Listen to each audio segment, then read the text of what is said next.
आगे सर जाइए, सबको देखने दीजिए।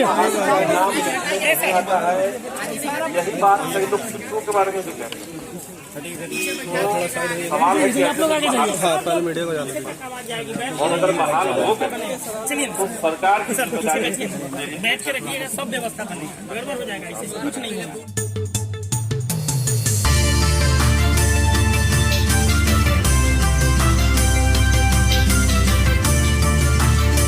नमस्कार, स्वागत है आप सभी का हमारे चैनल सीटेट अधिगम में। दोस्तों, आज की इस वीडियो में बात करेंगे 2-3 मुद्दों पे। पहला मुद्दा ये होगा कि पेपर के माध्यम से जो आया था वो क्या था, और दूसरा मुद्दा ये होगा कि ट्विटर कैंपेन क्यों ज़रूरी है, और तीसरा मुद्दा यह होगा कि क्या अप्रैल में नोटिफिकेशन की जो बात की जा रही है, नोटिफिकेशन आ सकता है कि नहीं।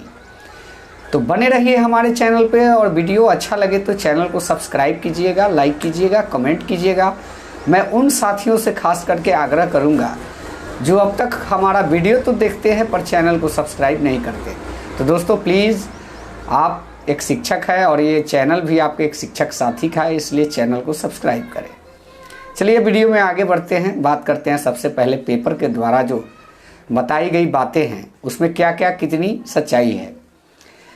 पहला बात है डोमिसाइल लगना स्वाभाविक है, ये सभी जानते हैं और लग ही चुका है नियमावली के हिसाब से भी, और संजय सर के वक्तव्य कहे अनुसार भी। सेंट्रलाइज ऑनलाइन की बातें जो थी, ये दोनों ही चीज़ें हो गई है, क्योंकि ऑनलाइन मोड में कहीं से भी अभ्यर्थी को कोई परेशानी नहीं है। इस चीज़ को ध्यान में रखते हुए इस चीज़ को लागू किया गया है कि पूरी पारदर्शिता से सब चीज़ें हो सके, क्योंकि डॉक्यूमेंट का सत्यापन ऑनलाइन मोड से पहले ही पूरी हो जाएगी। और रही बात कि ट्विटर कैंपेन क्यों ज़रूरी है, एक चीज़ और यहाँ पे बचता है कि पेपर के द्वारा जो कहा गया कि अप्रैल में बहाली की प्रक्रिया आएगी, क्या ये सही है कि नहीं। तो आज मैं अपने चैनल के माध्यम से इस बात को क्लियर कर देना चाहता हूँ कि अगर देखा जाए तो 14-15 का जो काउंसलिंग बचा हुआ है, शिक्षक बहाली छठे चरण की जो है, तो 15 का करता भी है तो वहाँ पे करना कितना है, लगभग 8000 सीटों पे करनी है, जिसमें 50% पे ही होगा। अब तक का रिकॉर्ड जो है 50% ही नियुक्ति प्रक्रिया हो पा रही है। तो उसमें समझ के चलिए, मान के चलिए कि 50% 4000 शिक्षक वैसे होंगे जिनका नियुक्ति पत्र बनाना होगा विभाग को। तो 10 दिन का टाइम मानिए, तो 15, 16 और 10 दिन और जोड़ लीजिए विभाग लेगा अगर ये सब काम करने के लिए, तो 16 और 10 26 होता है। इसके बाद ये भी आप मान लीजिए कि इसके बीच में 2 संडे पड़ जाएंगे, वर्किंग आवर नहीं रहेगा, तो 2 दिन और पकड़िए, 28 होगा। इसके बाद विभाग के पास 4 दिन कुछ मंथन करने का टाइम बचता है।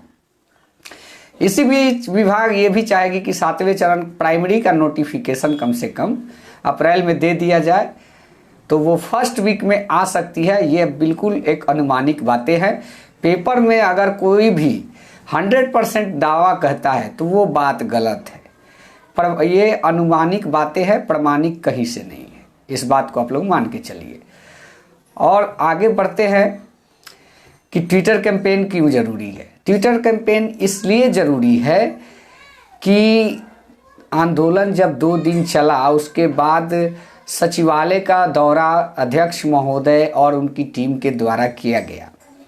तो सचिवालय दौरा में संजय सर का कहना यही था कि हम 7वें चरण का नोटिफिकेशन दे रहे हैं अप्रैल महीने में, आप लोग ये ताम झाम हटाइए और जाइए। तो कहने का मतलब ये है कि उनके द्वारा अप्रैल की बात की गई है, तो इसका मतलब ये नहीं हो जाता है कि हम लोग चुपचाप हाथ पे हाथ रख के घर में बैठे रहें। जी, अगर ऐसा बैठा जाता है तो फिर अभ्यर्थियों को जगाने में एक बार बहुत टाइम लगेगी। बात को समझिएगा। अगर किसी कार्य में एक्टिव हैं, कर रहे हैं, तो उससे 3 फायदे भी हैं। एक तो अभ्यर्थी पूरे जोश के साथ रहेंगे। दूसरी चीज़ है कि ट्विटर सभी लोगों के द्वारा फॉलो किया जाता है। जितने शिक्षा विभाग के आला अधिकारी हैं, शिक्षा मंत्री हैं, चाहे कोई भी मंत्री, कोई भी हाई प्रोफाइल पर्सन है, वो ट्विटर हैंडल जरूर चलाता है। और ट्वीट करने से यही एक हम लोग को फायदा होगा, ट्रेंड होगा तो सबके संज्ञान में ये बात जाएगी कि बिहार में इस प्रकार की कार्य चल रही है। गलत नीति के शिकार कुछ छात्र बेरोजगार अभी तक है और सरकार की इसमें फजीहत होगी, और जब फजीहत होगी तो सरकार चाहेगी कि जैसे भी कैसे भी करके यह नियुक्ति प्रक्रिया हमको स्टार्ट कर देनी चाहिए। तो ट्विटर पे लगे रहना अपने मुद्दा को बरकरार रखने के बराबर है, ट्रेंडिंग बनाए रखने के बराबर है। सब समय सबके दिमाग में इस चीज़ को याद रहे कि अभ्यर्थी बेरोजगारी का मार झेल रहे हैं।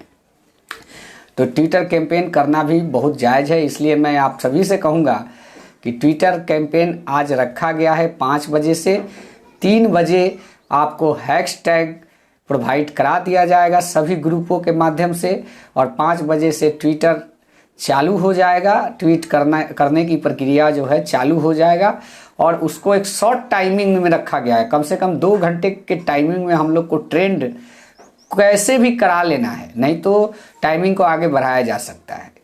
मान के चलिए कि 2 घंटा में ट्रेंड हो गया तो ठीक है, और नहीं तो अगर ट्रेंडिंग में नहीं आता है तो और भी टाइम ऊपर जाएगा, 7, 8, 9, 10, 11, 12 चलते रह जाएगा।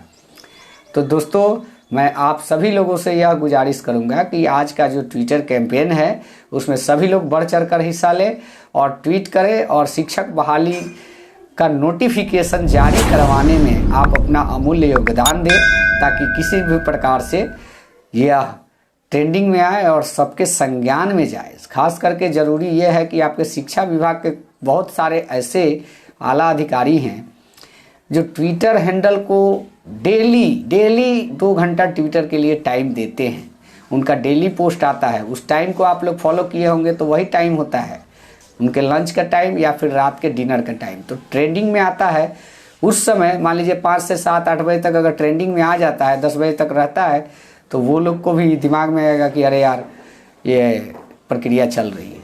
तो सबसे ज़रूरी है मामले को संज्ञान में रखने के लिए ट्विटर जो है उसको ट्रेंड कराते रहना होगा, और इसके लिए आप लोग का योगदान बिल्कुल ज़रूरी है।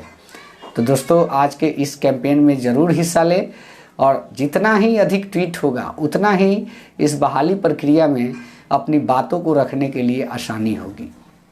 तो जाते जाते मैं लास्ट में यही बता दूंगा कि आपका जो ट्विटर कैंपेन चालू होने जा रहा है 5 बजे से चालू होगा, 3 बजे तक आपको हैशटैग प्रोवाइड करा दिया जाएगा ग्रुपों के माध्यम से। इसलिए प्लीज़ आप लोग आज का ट्विटर कैंपेन भूले नहीं, ज़रूर शामिल हो। तो दोस्तों आज की इस वीडियो में इतना ही था, और यह वीडियो अच्छा लगा हो तो प्लीज़ चैनल को सब्सक्राइब कीजिएगा, लाइक कीजिएगा, कमेंट कीजिएगा। धन्यवाद। जय हिंद, वंदे मातरम।